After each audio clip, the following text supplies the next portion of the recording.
Suatu hari bayangkan kamu keluar rumah dan alih-alih langit biru yang biasa, kamu melihat sebuah garis terang yang sangat besar di langit. Dari satu ujung cakrawala ke ujung lainnya, garis itu terlihat jelas baik pagi maupun malam. Kamu pasti akan berpikir bahwa ini seperti adegan dari sebuah film fiksi ilmiah. Tapi tanpa kamu sadari, ada ilmuwan yang percaya bahwa mungkin beginilah tampilan bumi di masa lalu. Sejak lama kita mengenal Saturnus sebagai planet dengan cincin yang sangat indah. Namun menurut penelitian terbaru para peneliti, mungkin saja planet kita juga pernah memiliki cincin sendiri jutaan tahun yang lalu. Ini bukan sekedar dugaan belaka. Dalam penelitian terhadap kawah tumbukan kuno yang ditemukan di berbagai bagian dunia, beberapa ilmuwan memperhatikan pola yang tidak biasa, dan ini adalah susunan kawah-kawah tersebut yang seolah-olah menunjukkan bahwa pernah ada sejumlah besar material yang mengelilingi bumi. Jika interpretasi ini benar, mungkin pernah terbentuk sebuah cincin setelah terjadi tabrakan besar di luar angkasa. Kemungkinan ada asteroid atau benda langit besar lainnya yang mendekat terlalu dekat ke bumi hingga hancur karena gravitasi kuat planet kita. Dan potongan-potongannya tidak langsung jatuh ke tanah. Sebaliknya, mereka tetap mengorbit di sekitar bumi dan perlahan-lahan membentuk sistem cincin yang sangat luas. Menurut beberapa penelitian, sistem seperti ini bisa bertahan lebih dari 10 juta tahun sebelum akhirnya menghilang. Artinya, selama waktu yang sangat lama, langit ternyata tampak sangat berbeda dibandingkan dengan yang kita lihat sekarang. Meskipun begitu, jika benar bumi pernah memiliki cincin, seperti apa ya bentuknya? Dan itulah yang akan kita cari tahu. Tapi sebelum kita mulai, jangan lupa untuk like video ini. Itu sangat berarti bagi kami para pembuat konten. Terima kasih banyak dan sekarang mari kita mulai. Pertama-tama, jika memang bumi pernah memiliki cincin, cincin itu tidak akan seperti milik Saturnus. Cincin Saturnus sebagian besar terbuat dari es. Itulah sebabnya penampilannya sangat terang. Dalam kasus bumi, cincin itu kemungkinan besar terdiri dari batuan dan debu dengan persentase tinggi mineral silikat. Karena batu-batu ini tidak terlalu memantulkan cahaya, warna cincin akan tampak lebih redup. Alih-alih putih cerah, warnanya akan lebih mirip hamparan abu-abu atau garis samar kemerahan yang tergantung di langit. Dan pemandangan yang terlihat juga berbeda-beda tergantung pada lokasi Anda di planet ini. Jika Anda tinggal di dekat khatulistiwa, garis ini mungkin hanya tampak tipis yang melintasi seluruh langit.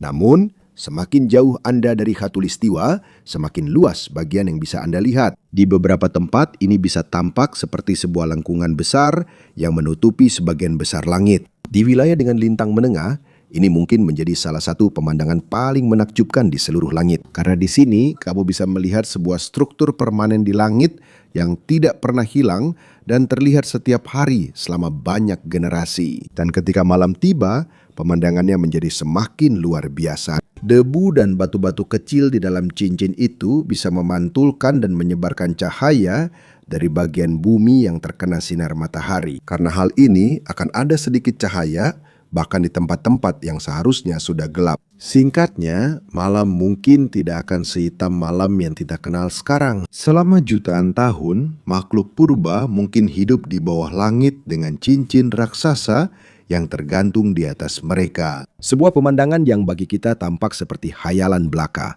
Namun mungkin itu adalah bagian dari sejarah nyata planet kita. Namun demikian, tentu saja, sebuah teori yang bagus saja tidak cukup untuk meyakinkan komunitas ilmiah. Diperlukan bukti yang kuat, dan disinilah cerita menjadi semakin menarik. Ketika para ahli geologi memeriksa batuan yang terbentuk pada zaman Ordovisium, sebuah periode kuno dalam sejarah bumi yang terjadi sekitar 466 juta tahun yang lalu, mereka menemukan sesuatu yang aneh. Di berbagai belahan dunia terjadi peningkatan mendadak jumlah material yang biasanya terkait dengan meteorit. Seolah-olah dalam suatu periode waktu tertentu, lebih banyak benda dari luar angkasa yang sampai ke planet kita. Selama beberapa dekade, penjelasan yang paling umum adalah ada sebuah asteroid besar di sabuk asteroid antara Mars dan Jupiter yang hancur. Jadi terjadi tabrakan dan tersebarlah banyak sekali puing dan beberapa potongan itu menabrak bumi. Penjelasannya terdengar sederhana.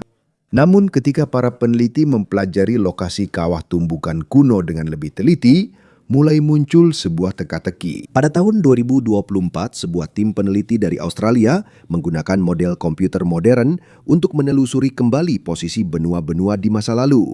Ini penting karena bumi tidak selalu terlihat seperti sekarang. Benua-benua terus bergerak selama jutaan tahun karena tektonik lempeng. Dan setelah para ilmuwan menyesuaikan lokasi berdasarkan peta kuno bumi, muncul hasil yang tidak terduga. Ali-ali tersebar secara acak di seluruh planet. Sebagian besar kawah tumbukan itu tampaknya terkumpul di satu bagian sempit dekat ekuator kuno. Dan disitulah para ilmuwan mulai bertanya, jika benar batu-batu itu hanya berasal dari pecahan asteroid acak di luar angkasa, mengapa tampaknya hanya ada wilayah tertentu di bumi yang lebih banyak terkena? Dalam situasi normal, kita akan menduga puing-puing itu jatuh di berbagai bagian planet tanpa pola yang jelas. Itulah yang kita lihat pada peristiwa tumbukan yang lebih modern. Tapi yang terlihat pada kawah-kawah dari periode Ordovisium berbeda. Seolah-olah ada suatu mekanisme yang mengarahkan material-material itu untuk menghantam zona tertentu di bumi, dan disinilah lahir ide tentang cincin bumi kuno. Menurut hipotesis beberapa peneliti, mungkin dulu ada sejumlah besar batu dan puing-puing yang mengelilingi planet kita. Saat material-material ini perlahan jatuh dari orbit, kemungkinan besar mereka akan jatuh di daerah yang dekat dengan khatulistiwa. Sebenarnya, hal ini belum dianggap sebagai fakta yang terbukti. Masih banyak ilmuwan yang mengatakan bahwa masih dibutuhkan lebih banyak bukti sebelum konsep ini benar-benar diterima. Namun yang terpenting adalah ini. Untuk pertama kalinya muncul penjelasan mengapa ada kelompok kawah tumbukan yang tidak biasa terbentuk hampir 0,5 miliar tahun yang lalu. Dan jika interpretasi ini benar, mungkin kawah-kawah yang kita lihat sekarang bukan hanya jejak asteroid saja. Mungkin mereka juga merupakan sisa-sisa dari sesuatu yang sudah lama menghilang dari langit kita. Sebuah cincin yang sangat luas yang pernah mengelilingi bumi dan perlahan-lahan mengubah wajah planet kita. Tapi ada satu masalah besar dalam teori pecahnya asteroid. Jika benar ada asteroid raksasa yang hancur di sabuk asteroid dan melepaskan jutaan pecahan ke seluruh tata surya, seharusnya bukan hanya bumi yang memiliki jejaknya. Kita juga seharusnya bisa melihat efeknya di Mars dan bahkan di bulan. Faktanya, Mars lebih dekat ke sabuk asteroid dibandingkan bumi. Jika dulu memang terjadi hujan besar fragmen asteroid, kemungkinan besar planet merah justru menerima lebih banyak hantaman. Bulan sendiri seperti arsip alami dari tabrakan di luar angkasa karena hampir tidak memiliki atmosfer, sehingga kawah-kawah di sana tetap ada selama waktu yang sangat lama. Itulah sebabnya para ilmuwan mulai bertanya-tanya, apakah memang pernah terjadi peristiwa asteroid luar biasa di masa lalu? Dan di mana bukti serupa di Mars dan di bulan? Pada awal 2020-an, para peneliti meneliti puluhan kawah besar dari bumi, Mars, dan bulan untuk melihat apakah ada peningkatan kejadian tumbukan yang serupa dalam 600 juta tahun terakhir. Hasilnya sangat mengejutkan. Sementara ada peningkatan yang tidak biasa dalam catatan tumbukan di bumi sekitar 466 juta tahun yang lalu, pola yang sama tidak terlihat jelas di Mars dan di bulan. Karena hal ini, pendapat para ilmuwan pun terbagi. Ada beberapa yang mengatakan bahwa pengelompokan kawah di bumi mungkin hanya kebetulan saja. Mungkin saja situs-situs tumbukan lebih terawetkan dengan baik di beberapa wilayah tertentu, sehingga kita sekarang melihat lebih banyak bukti di sana. Dengan kata lain, mungkin sebenarnya tidak lebih banyak asteroid yang jatuh di sana. Mungkin hanya lebih banyak yang bertahan seiring berjalannya waktu. Namun ada penjelasan lain yang lebih aneh. Bagaimana jika asal batu-batu itu bukan dari pecahan asteroid yang jauh di antara Mars dan Jupiter? Bagaimana jika peristiwa itu sendiri terjadi dekat dengan bumi? Disinilah konsep cincin bumi muncul. Menurut hipotesis beberapa peneliti, mungkin ada sebuah asteroid yang sangat besar yang mendekat terlalu dekat ke planet kita. Asteroid itu tidak langsung menabrak. Sebaliknya, asteroid itu masuk ke jarak yang sangat berbahaya di mana sesuatu terjadi. Gravitasi bumi mulai mendominasi. Ketika sebuah benda besar terlalu dekat dengan sebuah planet, gaya tarik yang bekerja padanya tidak merata. Tarikan bumi lebih kuat pada bagian yang paling dekat daripada bagian yang lebih jauh. Inilah yang disebut gaya pasang surut. Ini juga merupakan prinsip yang sama mengapa terjadi air pasang dan air surut di lautan kita, karena pengaruh bulan. Biasanya, gravitasi asteroid itu sendiri cukup untuk membuatnya tetap utuh. Namun ketika terlalu dekat dengan sebuah planet, gaya pasang bisa lebih dominan dan perlahan-lahan asteroid itu bisa pecah. Para ilmuwan menyebutnya sebagai batas Roche. Ini adalah batas di mana gravitasi planet mulai mengalahkan kemampuan sebuah benda untuk tetap menyatu. Ketika batas itu terlewati, asteroid bisa terpecah menjadi ribuan bagian. Dan disinilah bagian cerita yang lebih unik dimulai. Alih-alih fragmen-fragmen itu langsung melesat ke berbagai arah di tata surya, kemungkinan besar banyak diantaranya tetap berada di sekitar bumi. Pada awalnya gerakan mereka kacau. Ada potongan-potongan yang mendekati planet, ada potongan-potongan yang menjauh, ada orbit yang memanjang dan tidak teratur. Namun seiring berjalannya waktu, puing-puing ini terus saling bertabrakan. Setiap tabrakan mengurangi kekacauan orbit mereka. Perlahan-lahan mereka menata diri dalam gerakan yang lebih stabil hingga membentuk sebuah cakram lebar dan melingkar di sekitar bumi. Dan mengapa ini terbentuk di sekitar ekuator? Karena planet kita bukanlah bulat sempurna. Bumi sedikit lebih lebar di bagian tengahnya dibandingkan di kutub-kutubnya. Karena itu, gravitasi planet memiliki efek kecil namun penting pada puing-puing yang berputar. Selama jutaan tahun, proses ini secara perlahan meluruskan arah fragmen-fragmen tersebut hingga hampir semuanya berada di bidang orbit yang sama. Hasilnya, sebuah cincin batu dan debu yang sangat luas mengelilingi planet. Jika teori ini benar, mungkin kawah-kawah tumbukan yang sedang dipelajari para ilmuwan saat ini bukanlah sekadar jejak dari hantaman asteroid secara acak. Mungkin mereka adalah sisa-sisa terakhir dari sistem cincin kuno yang pernah membuat bumi tampak hampir seperti Saturnus. Dan yang lebih mengejutkan lagi, bumi bukan satu-satunya planet yang mungkin pernah memiliki cincin. Ada penelitian yang menunjukkan bahwa Mars juga mungkin pernah mengalami fase seperti ini. Menurut beberapa ilmuwan planet, bulan kecil Mars yang disebut Phobos perlahan-lahan semakin mendekat ke planet tersebut seiring berjalannya waktu. Phobos tidak akan selamanya berada di orbitnya saat ini. Di masa depan yang jauh, kemungkinan bulan ini akan mencapai jarak yang sangat dekat dengan Mars. Ketika itu terjadi, gravitasi planet kemungkinan akan melampaui daya tahan struktur bulan dan perlahan-lahan bulan tersebut akan hancur berkeping-keping. Alih-alih memiliki sebuah bulan, Mars mungkin akan memiliki sebuah cincin yang luas yang terbuat dari batu dan debu. Ada beberapa model yang menunjukkan bahwa setelah cincin itu terbentuk, sebagian besar materialnya mungkin akan jatuh kembali ke permukaan Mars.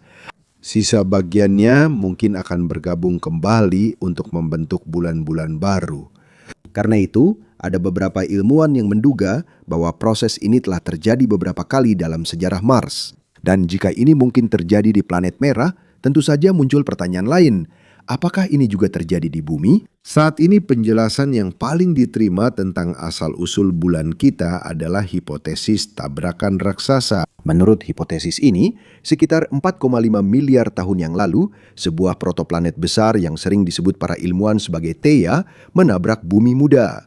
Tabrakan itu sangat dahsyat. Begitu banyak batuan dan puing-puing yang terlempar ke orbit bumi. Selama waktu yang lama, material-material itu terus berputar-putar di sekitar planet kita sebelum akhirnya berkumpul dan membentuk bulan yang kita lihat sekarang. Artinya, menurut ilmu keplanetan modern, ada masa dalam sejarah bumi di mana planet ini benar-benar dikelilingi oleh sejumlah besar puing-puing yang mengorbit. Dan jika itu pernah terjadi sebelumnya, tidak mustahil ada versi yang lebih kecil dari proses itu yang terjadi lagi ratusan juta tahun setelah bulan terbentuk. Namun ada alasan lain mengapa gagasan tentang cincin bumi kuno itu penting. Itu tidak hanya bisa menjelaskan kawah-kawah tumbukan. Ini juga mungkin berkaitan dengan iklim planet ini. Beberapa peneliti telah mengusulkan bahwa jika cincin tersebut cukup tebal, cincin itu dapat sebagian menghalangi sinar matahari yang mencapai bumi. Ini tidak berarti seluruh dunia akan menjadi gelap. Namun, bahkan perubahan kecil dalam jumlah energi matahari yang mengenai planet ini dapat berdampak besar pada peristiwa iklim yang berlangsung selama jutaan tahun. Ada penelitian yang melihat kemungkinan adanya hubungan antara periode ini dengan pendinginan global ekstrim yang terjadi pada akhir periode Ordovisium. Namun, penting untuk diingat bahwa hal ini belum dianggap sebagai fakta yang terbukti. Perdebatan masih terus berlangsung di komunitas ilmiah tentang seberapa besar peran kemungkinan cincin dibandingkan dengan faktor lain seperti perubahan atmosfer dan proses iklim alami. Dan jika bumi memang pernah memiliki cincin dulu, mengapa sekarang sudah tidak ada? Jawabannya sederhana, tidak ada cincin yang permanen di luar angkasa. Bahkan cincin Saturnus yang terkenal pun tidak akan bertahan selamanya. Dalam kasus bumi, cincin-cincin itu akan hilang lebih cepat lagi. Saat batuan dan debu berputar mengelilingi planet, mereka perlahan kehilangan energi karena berbagai efek gravitasi. Beberapa di antaranya menurunkan orbitnya, yang lain terpengaruh oleh bagian atmosfer yang paling tipis. Selama jutaan tahun, material-material ini perlahan jatuh kembali ke planet. Sebagian besar berubah menjadi debu halus. Namun sesekali ada bongkahan yang lebih besar kembali dari orbit. Bayangkan jika kamu ada di sana pada masa itu. Pada malam hari, kamu akan melihat garis terang yang mengelilingi langit. Lalu, tiba-tiba ada bola api yang menyala melintasi langit. Lalu satu lagi, dan itu berlangsung sangat lama. Bagi makhluk kuno yang hidup di bumi, mungkin tampak seolah-olah langit itu sendiri perlahan-lahan jatuh. Dan kawah-kawah yang ditemukan oleh para ilmuwan sekarang mungkin hanyalah beberapa jejak yang tersisa dari bab luar biasa dalam sejarah planet kita. Suatu masa ketika bumi tidak hanya memiliki bulan, tetapi mungkin juga memiliki cincinnya sendiri yang dapat dilihat dari setiap sudut dunia. Namun meskipun cincin yang sangat besar terbentuk di sekitar bumi, itu tidak berarti cincin tersebut akan bertahan selamanya. Faktanya, sejak hari pertama keberadaannya, cincin itu perlahan-lahan dihancurkan oleh kekuatan yang bergerak di seluruh tata surya. Salah satu musuh utamanya adalah matahari. Bintang kita tidak hanya memancarkan cahaya dan panas.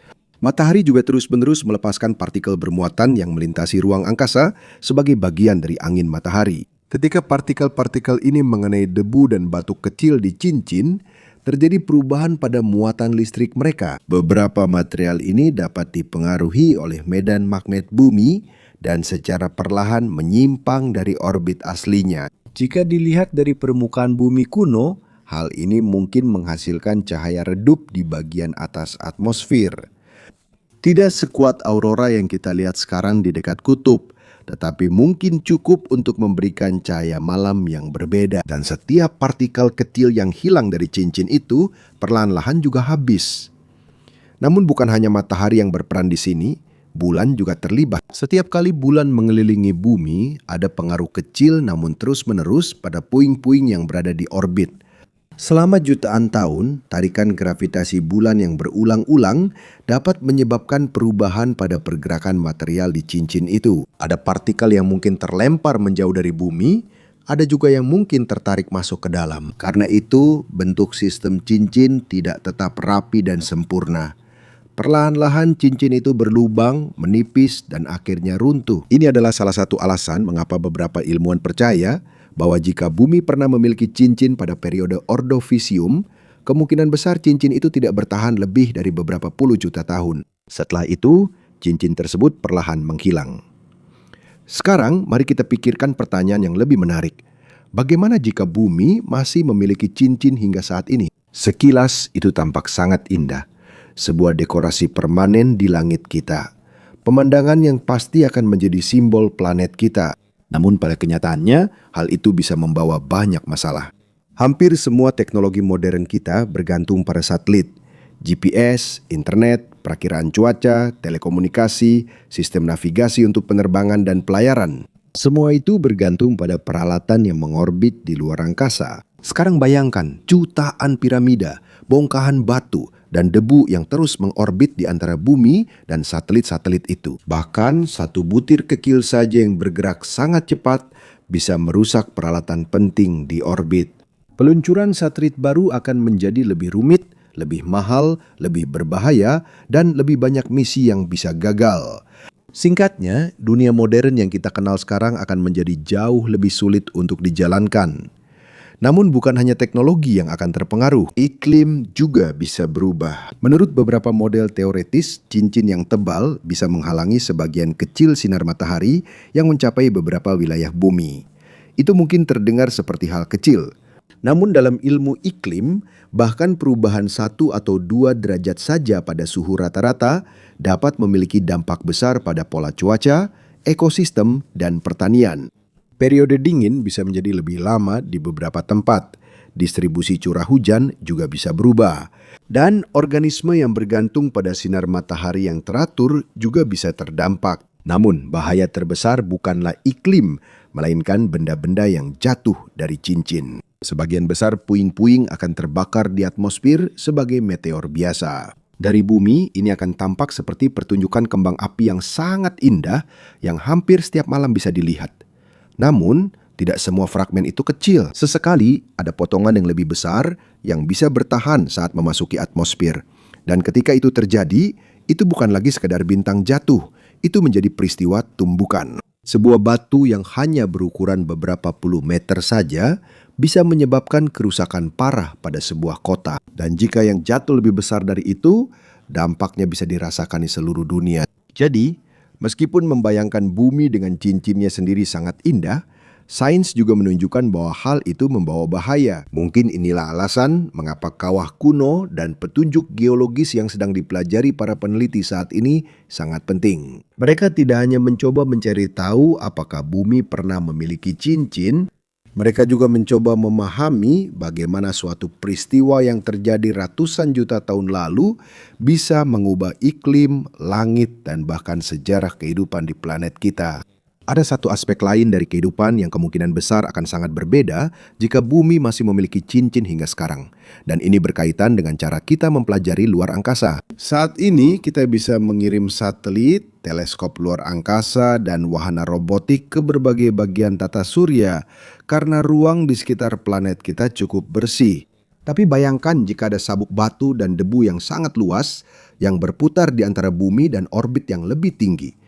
Setiap peluncuran roket akan menjadi lebih rumit, lebih banyak risiko, lebih banyak hambatan. Sekedar menerbangkan pesawat luar angkasa keluar dari bumi pun akan membutuhkan waktu yang sangat tepat agar bisa menghindari tabrakan dengan puing-puing. Beberapa jenis komunikasi di luar angkasa juga bisa terdampak. Ketika ada terlalu banyak partikel di orbit, bisa terjadi gangguan pada beberapa sinyal yang dikirim dan diterima oleh peralatan di luar angkasa. Meskipun sulit untuk menentukan dampak pastinya tanpa sistem cincin aktual yang bisa dipelajari, jelas bahwa operasinya akan menjadi lebih sulit dibandingkan dengan saat ini. Bahkan pengamatan astronomi dari darat juga bisa terpengaruh. Saat ini, teleskop dapat melihat cahaya yang sangat lemah dari galaksi yang jauh, nebula, dan objek kosmik lainnya.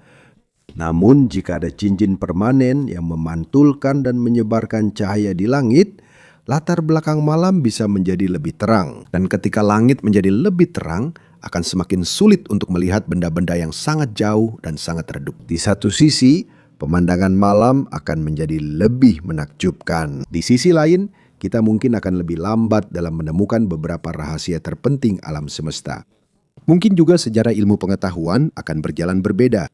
Mungkin akan membutuhkan waktu lebih lama sebelum kita memahami luas sebenarnya dari alam semesta. Mungkin juga kita akan lebih kesulitan mempelajari bintang-bintang, galaksi, dan planet-planet lainnya. Dan disinilah pertanyaannya menjadi lebih menarik. Apakah benar-benar telah hilang sepenuhnya kemungkinan bumi memiliki cincin lagi? Tidak ada ilmuwan yang bisa mengatakan dengan pasti. Namun menurut beberapa peneliti planet, sistem cincin bukanlah kejadian yang langka di alam semesta. Dalam kondisi yang tepat, cincin-cincin itu bisa terbentuk dari tabrakan, kehancuran bulan, atau asteroid yang terlalu dekat dengan sebuah planet. Artinya, meskipun kita tidak melihat cincin sekarang, bukan berarti hal itu mustahil terjadi lagi di masa depan yang sangat jauh. Tentu saja, jika itu terjadi, kita tidak akan bisa menyaksikannya. Generasi-generasi berikutnya pun tidak akan melihatnya. Namun itulah salah satu bagian terindah dari sains.